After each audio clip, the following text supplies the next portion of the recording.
Bangladesh premier লিগে আজ এক ব্যতিক্রমী দিন। জাতির এক গুরুত্বপূর্ণ রাজনৈতিক ব্যক্তিত্ব, সাবেক প্রধানমন্ত্রী ও বিএনপি চেয়ারপারসন বেগম খালেদা জিয়ার মৃত্যুতে শোক জানিয়ে আজকের বিপিএল এর দুটি ম্যাচ স্থগিত করেছে বাংলাদেশ ক্রিকেট বোর্ড। তবে অপেক্ষা করতে হচ্ছে না বেশি সময়, কারণ স্থগিত হওয়া ম্যাচগুলো আগামীকালই মাঠে গড়াচ্ছে, তবে নতুন সময়সূচিতে। বিপিএল গভর্নিং কাউন্সিলের একটি সূত্র বিষয়টি নিশ্চিত করেছে।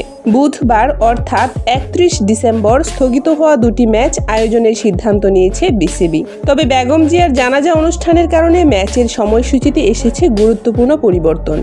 দিনের প্রথম ম্যাচটি, যা শুরু হওয়ার কথা ছিল দুপুর 1টায়, তা পিছিয়ে বিকেল 3টায় অনুষ্ঠিত হবে। এই ম্যাচে মুখোমুখি হবে চট্টগ্রাম রয়্যালস বনাম সিলেট টাইটান্স।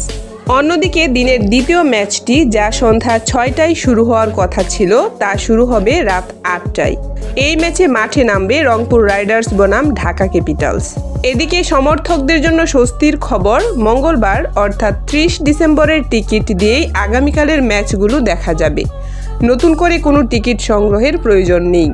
আজ সকাল 6টায় রাজধানীর এভারকেয়ার হাসপাতালে চিকিৎসাধীন অবস্থায় শেষ নিঃশ্বাস ত্যাগ করেন বেগম খালেদা জিয়া। শ্রদ্ধা জানাতেই আজকের ম্যাচগুলো স্থগিত করার সিদ্ধান্ত নেয় বিসিবি।